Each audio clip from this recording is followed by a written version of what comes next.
제15장 모압에 관한 경고라. 하룻밤에 모압 알이 망하여 황폐할 것이며 하룻밤에 모압 기르가 망하여 황폐할 것이라. 그들은 바윗과 디본 산당에 올라가서 울며 모압은 느보와 메드바를 위하여 통곡하는도다. 그들이 각각 머리카락을 밀고 각각 수염을 깎았으며 거리에서는 굵은 배로 몸을 동였으며 지붕과 넓은 곳에서는 각기 애통하여 심히 울며 헤스본과 엘르알레는 부르짖으며 그들의 소리는 야하스까지 들리니 그러므로 모압의 군사들이 크게 부르짖으며 그들의 혼이 속에서 떠는도다.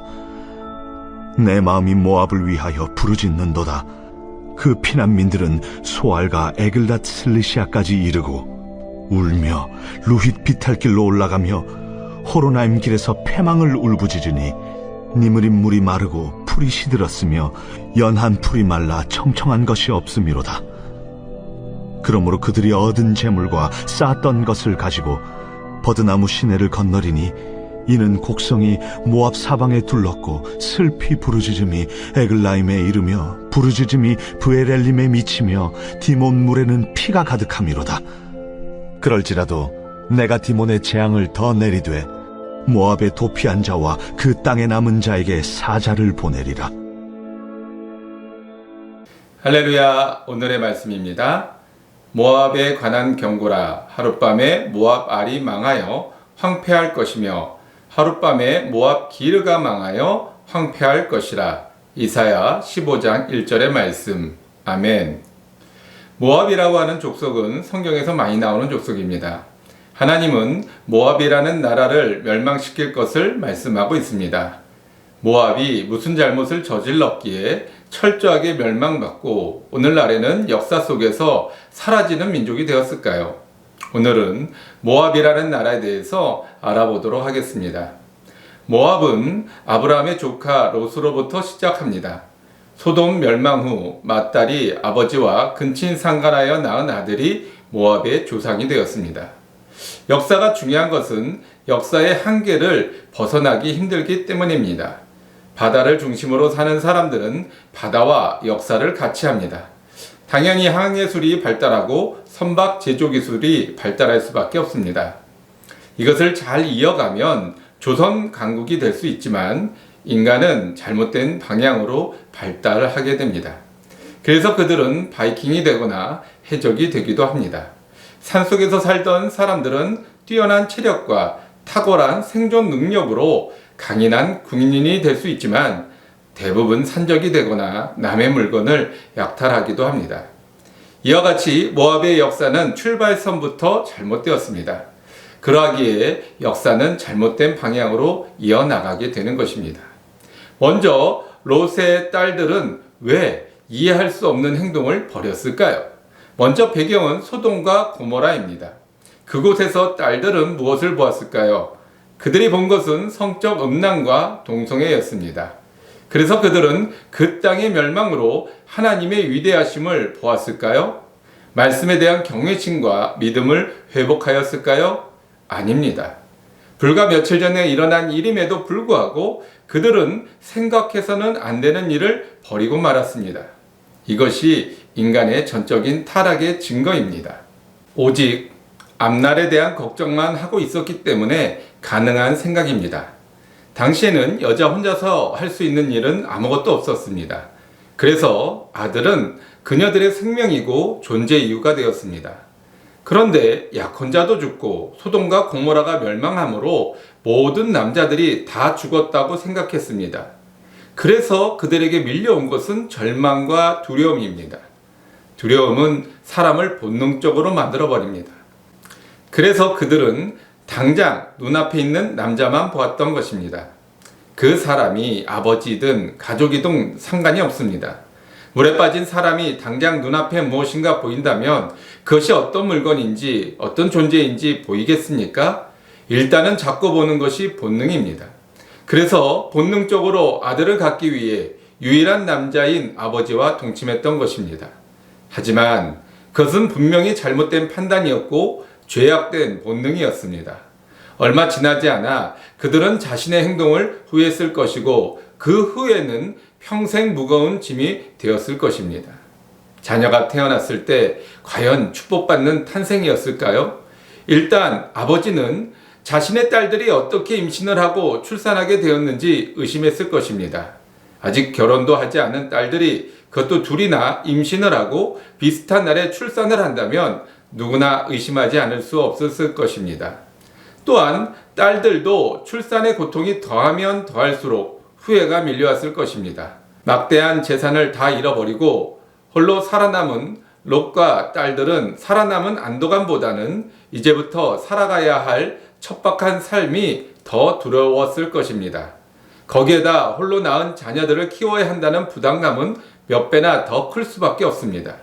롯의 경우도 이제는 두 딸뿐만 아니라 손자까지 키워야 한다는 책임감에 일은 더 고되고 힘들었을 것입니다. 당연히 가족 간의 관계는 깨어질 대로 깨어졌습니다.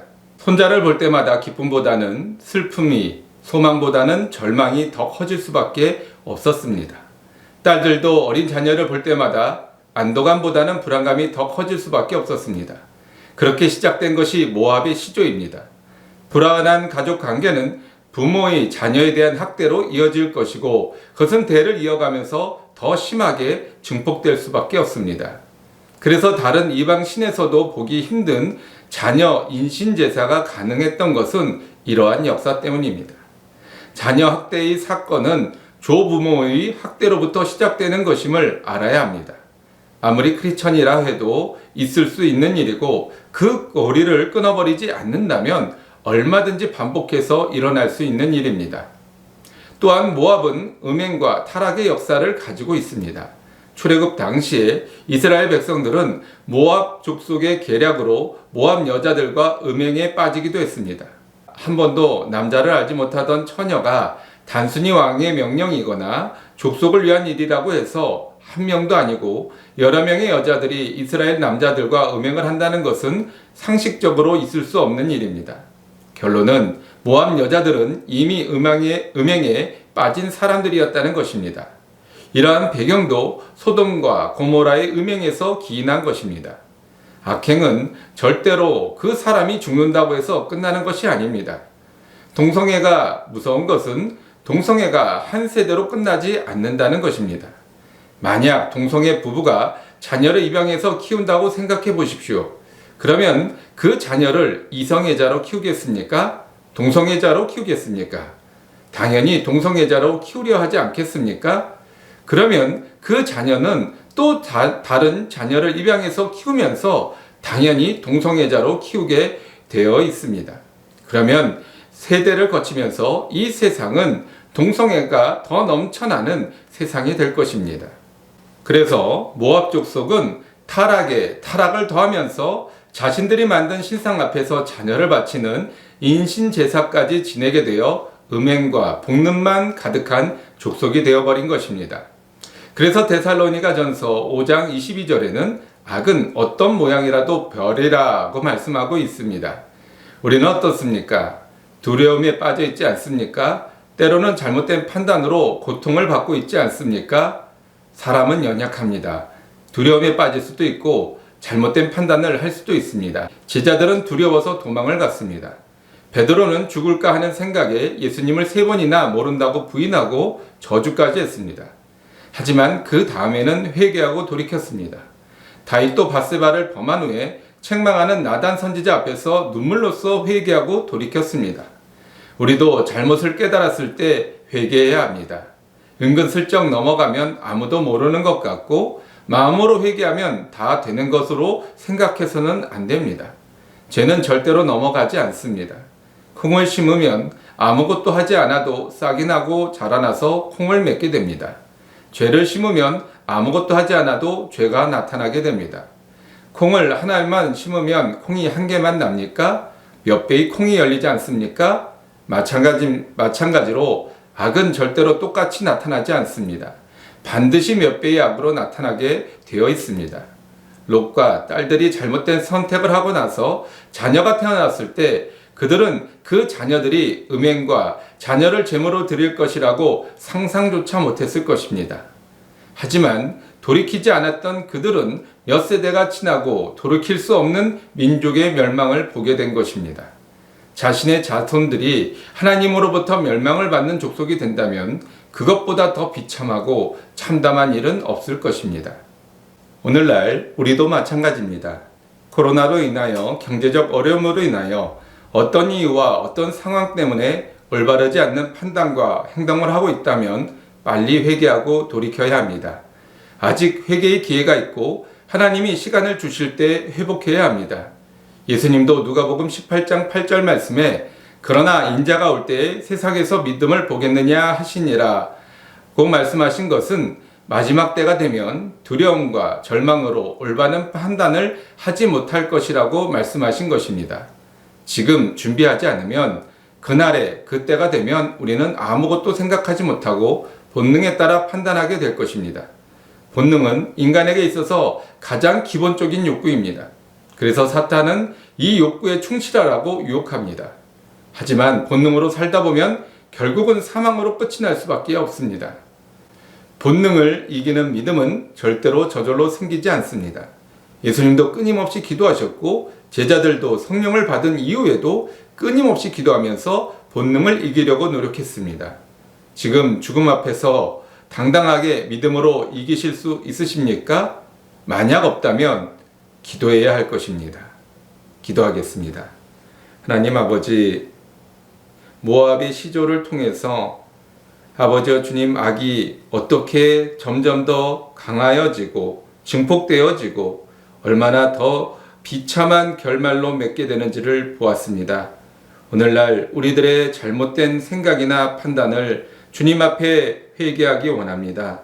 용서함 받기 원합니다. 그리고 돌이키기 원합니다.